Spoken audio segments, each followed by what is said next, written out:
Salam jumpa lagi bersama saya dalam studi Al-Quran.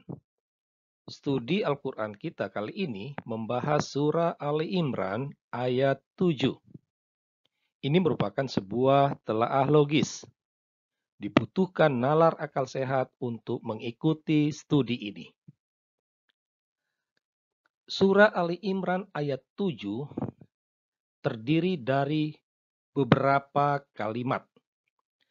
Dalam studi kita kali ini, hanya diambil dua kalimat yang pertama.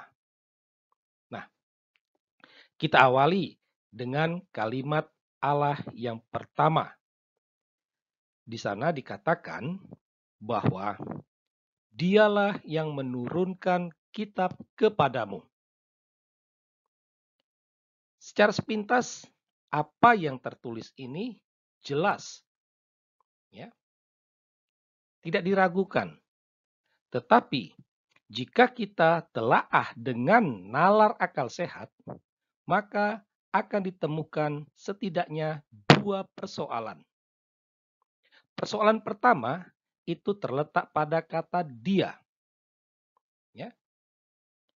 Kata dia ini berarti Allah. Ya.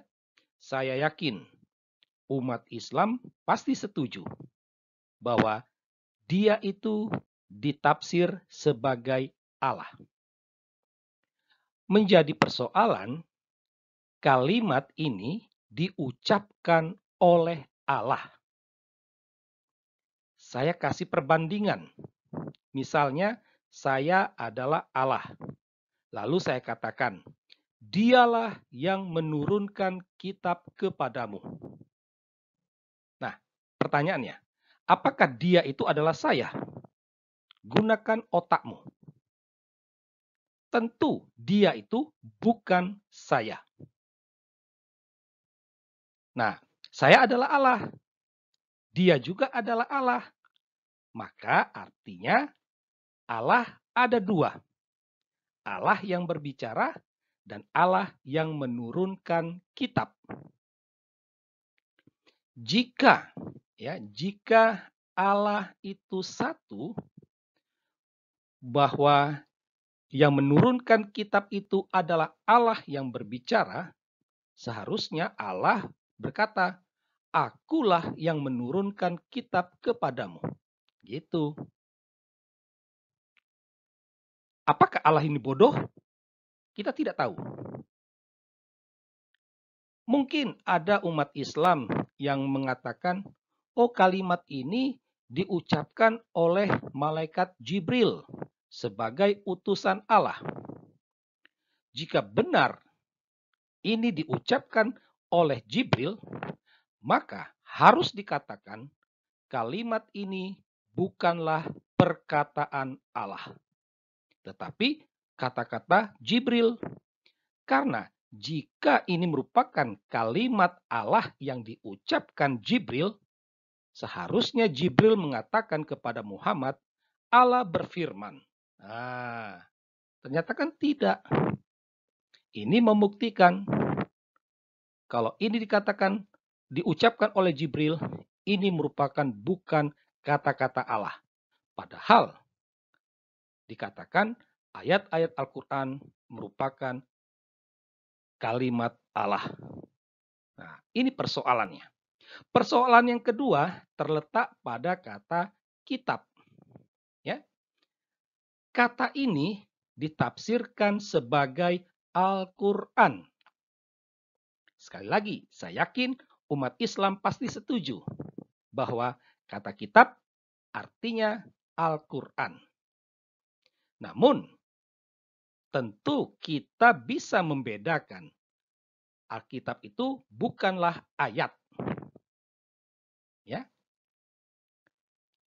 Ayat itu berbeda dengan kitab. Ya. Jadi Allah menurunkan kitab, bukan menurunkan ayat. Kalau kitab itu ditafsirkan sebagai Al-Quran, itu berarti ketika Allah menurunkan Al-Quran itu sudah utuh tuh. Ya, sudah dari surah pertama Al-Fatihah sampai surah An-Nas. Jadi ketika Allah menurunkan kitab kepada Muhammad, sudah ada 114 surah. Gitu. Nah, ini menjadi persoalan karena dalam beberapa ayat Allah berkata bahwa Ia menurunkan Al-Quran itu berangsur-angsur, artinya bertahap, artinya ayat per ayat. Allah tidak menurunkan sekaligus sebagai sebuah kitab. Mana yang benar? Silakan jawab sendiri. Berikut kita akan melihat kalimat yang kedua. Ya. Di antaranya ada ayat-ayat yang muhkamat dan yang lain mutasyabihat. Nah, di sini ada dua hal yang menarik. Ya. Yang pertama ada kata muhkamat dan yang berikut mutasyabihat. Nah, ini menarik. Kalau kita membaca dalam kitab Al-Quran dan terjemahannya, edisi Departemen Agama, kata muhkamat itu artinya ayat tersebut jelas makna dan pengertiannya. Nah, jelas.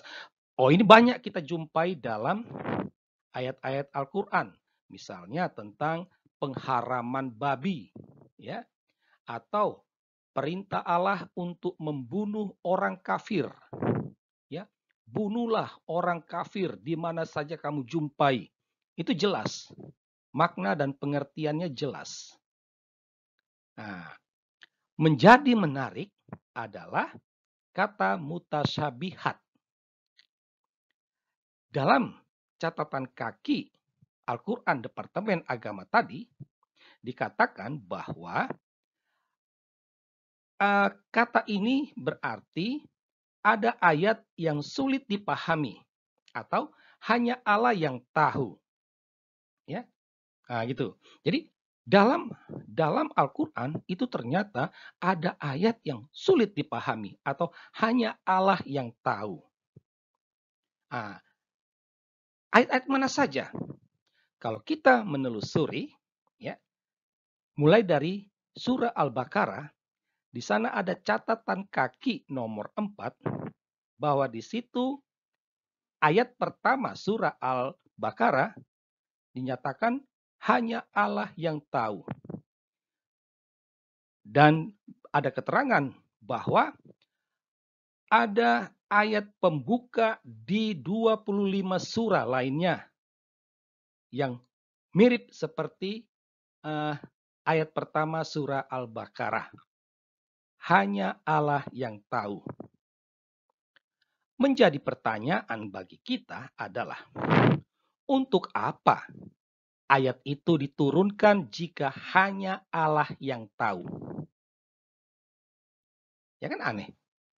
Katanya Al-Quran itu adalah pedoman bagi umat Islam. Tetapi umat Islam sendiri tidak tahu. Hanya Allah yang tahu. Lalu untuk apa diturunkan? Apakah hanya untuk memenuhi kitab itu?